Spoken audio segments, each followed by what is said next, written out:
Chapter 24, The Coral Realm. The next day I woke up with my head unusually clear. Much to my surprise, I was in my stateroom. No doubt my companions had been put back in their cabin without noticing it any more than I had. Like me, they would have no idea what took place during the night, and to unravel this mystery I could count only on some future happenstance. I then considered leaving my stateroom. Was I free or still a prisoner? Perfectly free. I opened my door, headed down the gangways, and climbed the central companionway. Hatches that had been closed the day before were now open. I arrived on the platform. Ned Land and Conseil were there waiting for me. I questioned them. They knew nothing. Lost in a heavy sleep of which they had no memory, they were quite startled to be back in their cabin. As for the Nautilus, it seemed as tranquil and mysterious as ever. It was cruising on the surface of the waves at a moderate speed. Nothing seemed to have changed on board. Ned Land observed the sea with his penetrating eyes. It was deserted. The Canadians sighted nothing new on the horizon, neither sail nor shore. A breeze was blowing noisily from the west, and, disheveled by the wind, long billows made the submersible roll very noticeably. After renewing its air, the Nautilus stayed at an average depth of 15 meters, enabling it to return quickly to the surface of the waves. And, contrary to custom, it executed such a maneuver several times during that day of January 19. The chief officer would then climb onto the platform, and his usual phrase would ring through the ship's interior. As for Captain Nemo, he didn't appear. Of the other men on board, I saw only my emotionless steward, who served me with his usual mute efficiency. Near 2 o'clock, I was busy organizing my notes in the lounge when the captain opened the door and appeared. I bowed to him. He gave me an almost imperceptible bow in return, without saying a word to me. I resumed my work, hoping he might give me some explanation of the previous afternoon's events. He did nothing of the sort. I stared at him. His face looked exhausted. His reddened eyes hadn't been refreshed by sleep. His facial features expressed profound sadness, real chagrin. He walked up and down, sat and stood, picked up a book at random, discarded it immediately, consulted his instruments without taking his customary notes, and seemed unable to rest easy for an instant. Finally he came over to me and said, "Are you a physician, Professor Aronnax?" This inquiry was so unexpected that I stared at him a good while without replying. "Are you a physician?" he repeated. "Several of your scientific colleagues took their degrees in medicine, such as Gautrelais, Moncoin-Tendon, and others." "That's right," I said. "I am a doctor. I used to be on call at the hospitals. I was in practice for several years before joining the museum." "Excellent, sir." My reply obviously pleased Captain Nemo, but not knowing what he was driving at, I waited for further questions, ready to reply as circumstances dictated. "Professor Aronnax," the captain said to me, "would you consent to give your medical attentions to one of my men?" "Someone is sick?" "Yes." "I'm ready to go with you." "Come." I admit that my heart was pounding. Lord knows why, but I saw a definite connection between this sick crewman and yesterday's happenings, and the mystery of those events concerned me at least as much as the man's sickness. Captain Nemo led me to the Nautilus's stern and invited me into a cabin located next to the sailors' quarters. On a bed there lay a man some 40 years old, with strongly molded features, the very image of an Anglo-Saxon. I bent over him. Not only was he sick, he was wounded.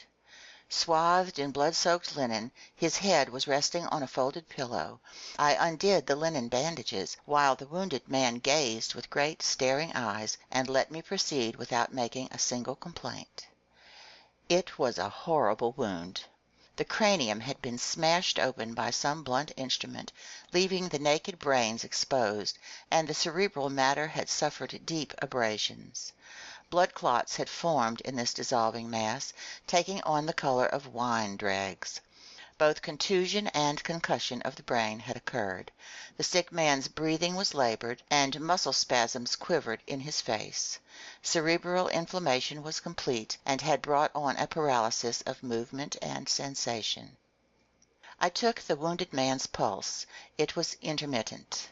The body's extremities were already growing cold, and I saw that death was approaching without any possibility of my holding it in check. After dressing the poor man's wounds, I redid the linen bandages around his head, and I turned to Captain Nemo. "How did he get this wound?" I asked him. "That's not important," the captain replied evasively. "The Nautilus suffered a collision that cracked one of the engine levers, and it struck this man. My chief officer was standing beside him. This man leaped forward to intercept the blow. A brother lays down his life for his brother, a friend for his friend. What could be simpler? That's the law for everyone on board the Nautilus." "But what's your diagnosis of his condition?" I hesitated to speak my mind. "You may talk freely," the captain told me. "This man doesn't understand French." I took a last look at the wounded man, then I replied, "This man will be dead in 2 hours." "Nothing can save him." "Nothing." Captain Nemo clenched his fists, and tears slid from his eyes, which I had thought incapable of weeping. For a few moments more I observed the dying man, whose life was ebbing little by little. He grew still more pale under the electric light that bathed his deathbed. I looked at his intelligent head, furrowed with premature wrinkles that misfortune, perhaps misery, had etched long before. I was hoping to detect the secret of his life in the last words that might escape from his lips. "You may go, Professor Aronnax," Captain Nemo told me. I left the captain in the dying man's cabin, and I repaired to my stateroom, very moved by this scene. All day long I was aquiver with gruesome forebodings. That night I slept poorly, and between my fitful dreams I thought I heard a distant moaning like a funeral dirge. Was it a prayer for the dead, murmured in that language I couldn't understand? The next morning I climbed on deck. Captain Nemo was already there. As soon as he saw me, he came over. "Professor," he said to me, "would it be convenient for you to make an underwater excursion today?" "With my companions?" I asked. "If they're agreeable." "We're yours to command, Captain." "Then kindly put on your diving suits." As for the dead or dying man, he hadn't come into the picture. I rejoined Ned Land and Conseil.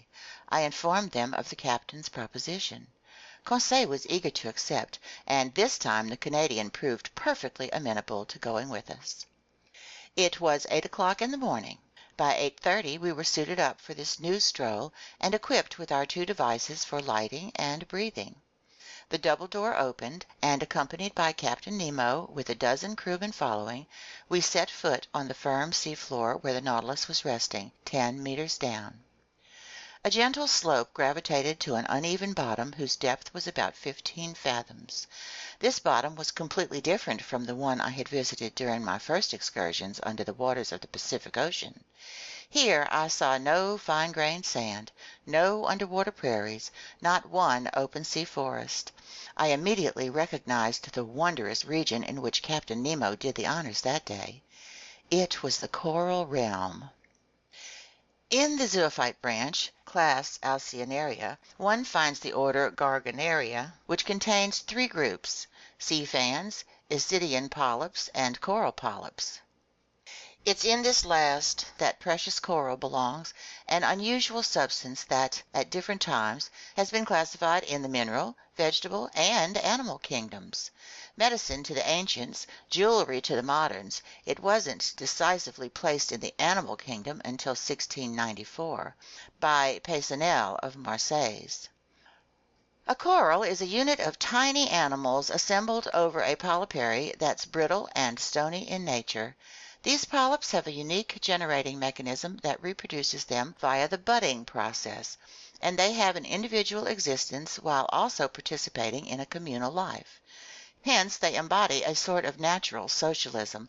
I was familiar with the latest research on this bizarre zoophyte, which turns to stone while taking on a tree form, as some naturalists have very aptly observed, and nothing could have been more fascinating to me than to visit one of these petrified forests that nature has planted on the bottom of the sea.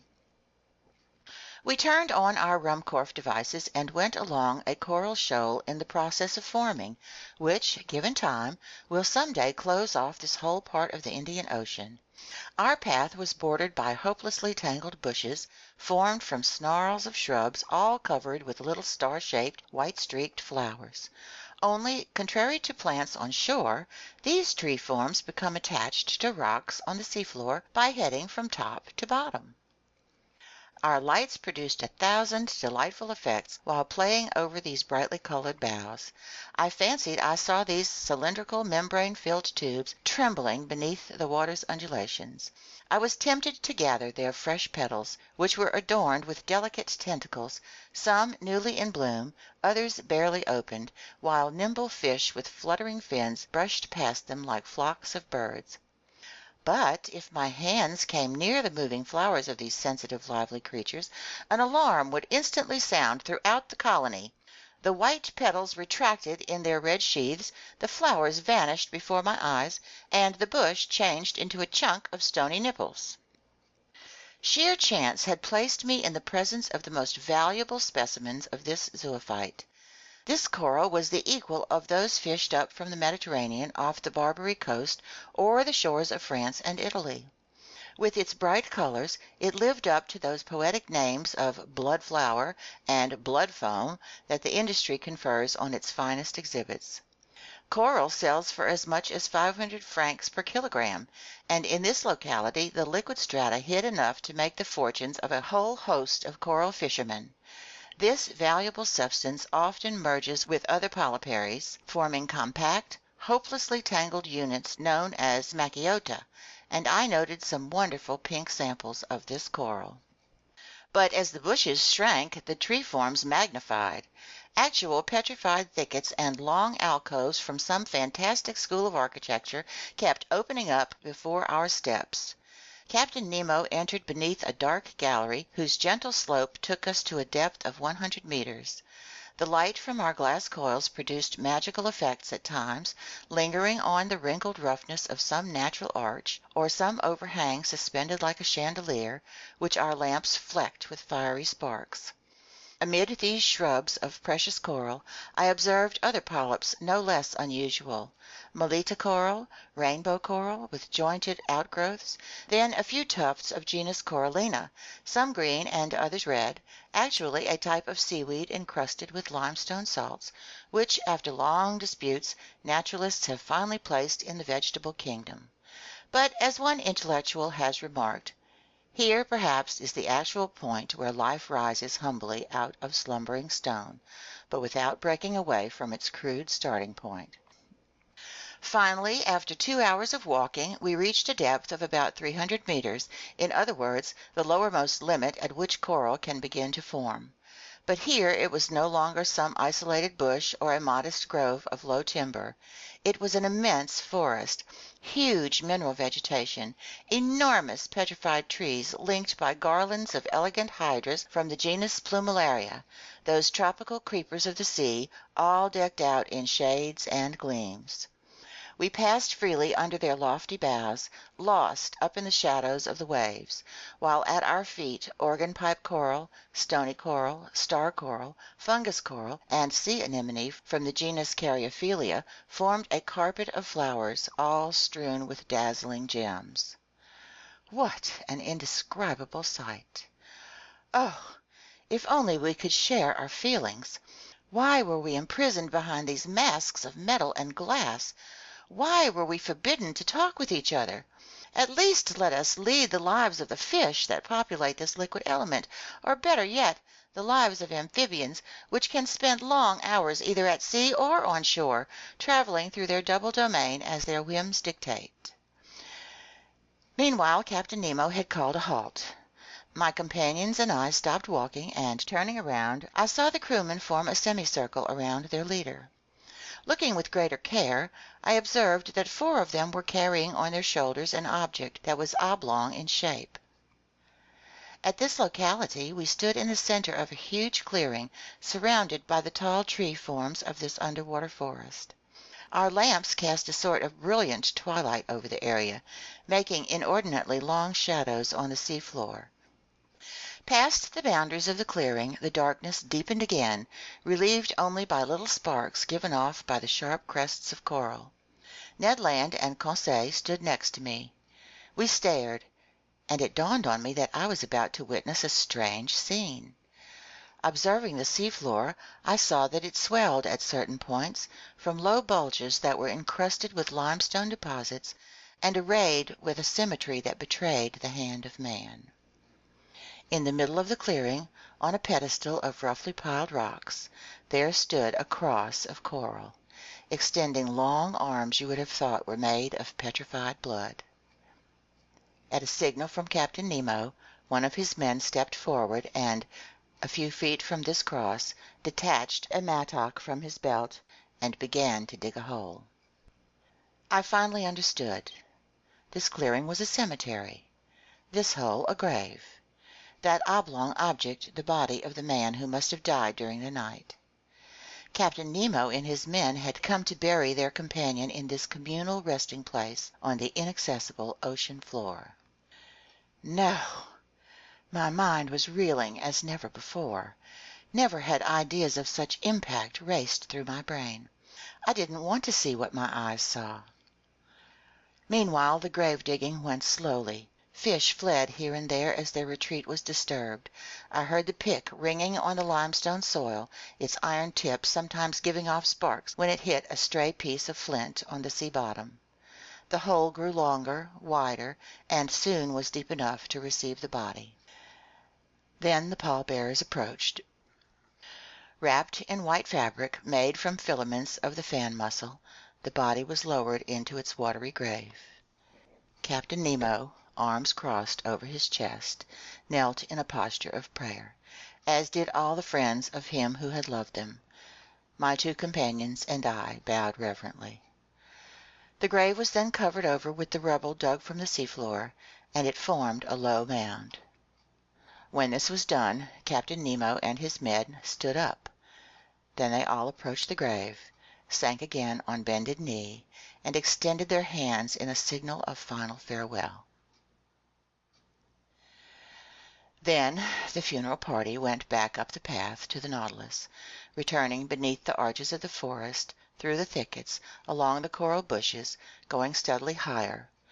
Finally the ship's rays appeared. Their luminous trail guided us to the Nautilus. By 1 o'clock we had returned. After changing clothes, I climbed onto the platform, and in the grip of dreadfully obsessive thoughts, I sat next to the beacon. Captain Nemo joined me. I stood up and said to him, "So, as I predicted, that man died during the night?" "Yes, Professor Aronnax," Captain Nemo replied. "And now he rests beside his companions in that coral cemetery?" "Yes, forgotten by the world, but not by us. We dig the graves, then entrust the polyps with sealing away our dead for eternity." And with a sudden gesture, the captain hid his face in his clenched fists, vainly trying to hold back a sob. Then he added, "There lies our peaceful cemetery, hundreds of feet beneath the surface of the waves. At least, Captain, your dead can sleep serenely there, out of reach of sharks." "Yes, sir," Captain Nemo replied solemnly. "Of sharks and men." End of chapter 24. End of part 1.